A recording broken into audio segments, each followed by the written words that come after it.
look at the mirror and say, wow, diamond, man. Let's do that.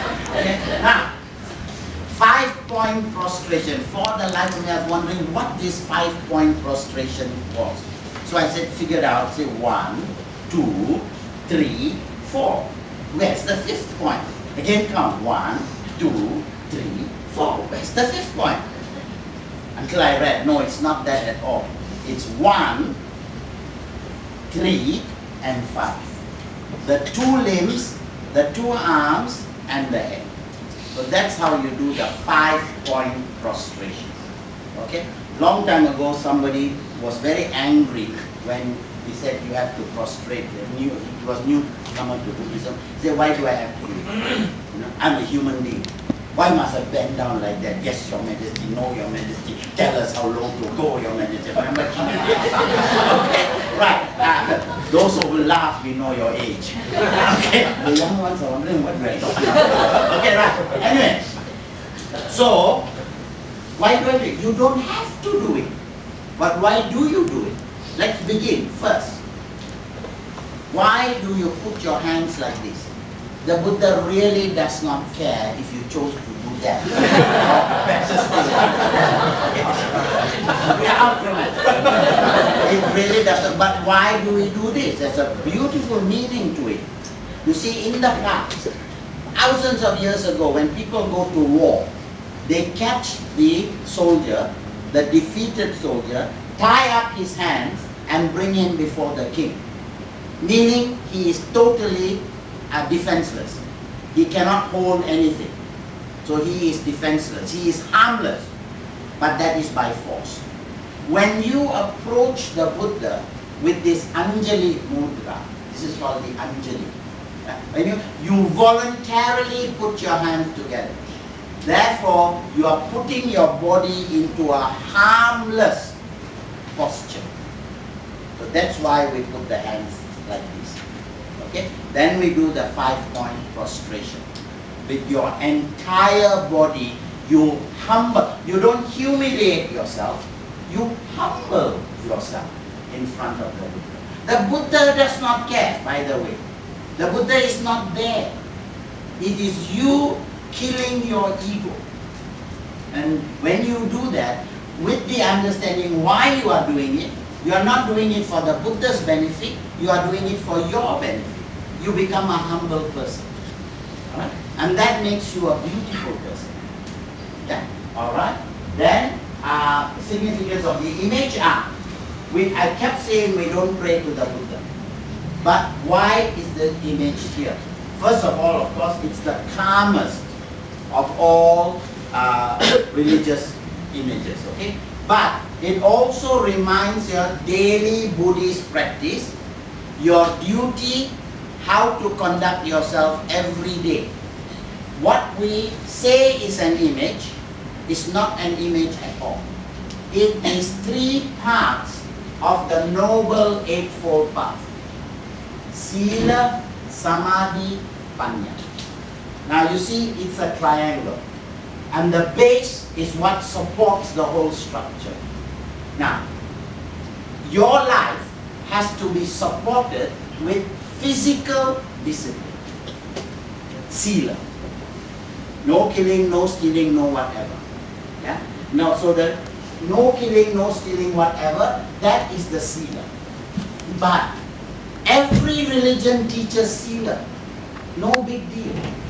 Yeah? Any monkey can be trained not to kill, not to steal. You all know my story about the dog and my friend. You don't know about that? Anyway, a long time ago, I used to have a friend, not my friend anymore because of what happened. He told me, we were in the Brickfield temple. As I was coming out, he said, UncleVijaya, you every day you're inside the temple, your head down, your backside up, you pray. Why? You're wasting your time. You know, I'm a Buddhist just like you. I don't kill, I don't steal, I don't commit sexual misconduct, I don't tell lies, I don't take drugs. You also same thing. I also same thing. What's the big deal?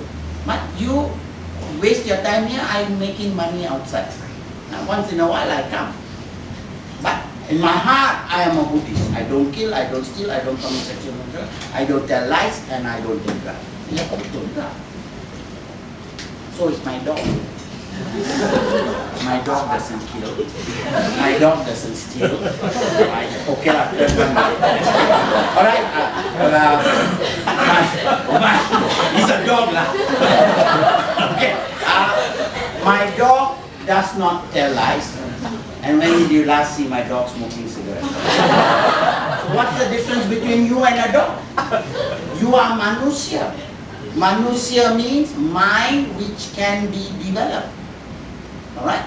Now you have a mind, and like the dog, you are not developing the mind. You only got physical discipline. The dog is exactly the same. What is the difference? And you will notice all religions stay there. You develop your this. Okay? And then you go to heaven. But Buddhists say no. You don't do all of this out of fear. Don't do all of this because you are afraid you'll be punished and go to hell. You do all of this, that's the difference now. A tiger in the circus behaves itself because it is afraid. Give that tiger half a chance and its real nature will finish you off. Why? Because his mind has not been developed. I will not steal. I will not kill. I will not because my mind is developed. I don't want to. As opposed to I have to. Okay? Now, therefore, while physical development is good, not enough, you must develop your mind. Once your mind has been developed, forget your physical. That will follow. If your mind is already developed, you can forget your physical. Because people who have developed minds will not steal, will not kill, will not. It's just left it. In Buddhism, we have two types of people. Silava, Silamayo. Silamayo is you and me. We have to work at being good. Yeah, it's very tempting when you have a mosquito on you to do that. Okay? So it's very tempting to kill. But you need a lot of mental training to tell the mosquito, please excuse me. The story about a mosquito. Once upon a time, a Christian priest, a Muslim imam, and a Buddhist monk, they decided to go camping. Don't ask me why. Now it was a Saturday night. The next day, they all had a very important talk to give, sermon to give. So they all said, okay, let's go to bed early. So the Buddhist monk, the Christian priest, and the Muslim imam, they all went to bed early. Soon as they switched off the lights though, a mosquito comes along and he goes, bzz, bzz, bzz, you know. The Muslim guy, he cannot say, no, I have to sleep today. This mosquito is disturbing me. Tomorrow I've got to give this important talk. Never mind God, I do it for you. Allah Akbar.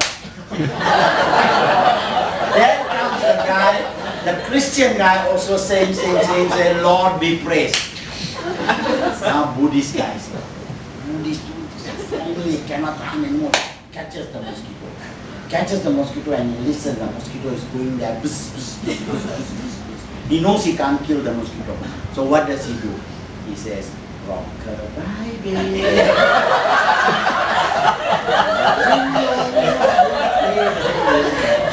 After some time, no more buzzing. So what does he do? He goes closer and says, Then he waits a little while and he hears the mosquito go. Now when the mosquito is fast asleep, he goes to the mosquito's ear and says, Bzz. And the mosquito said he'll never disturb a Buddhist monk from now. It's always a better alternative to killing. Okay? So, anyway, I've gone a long way from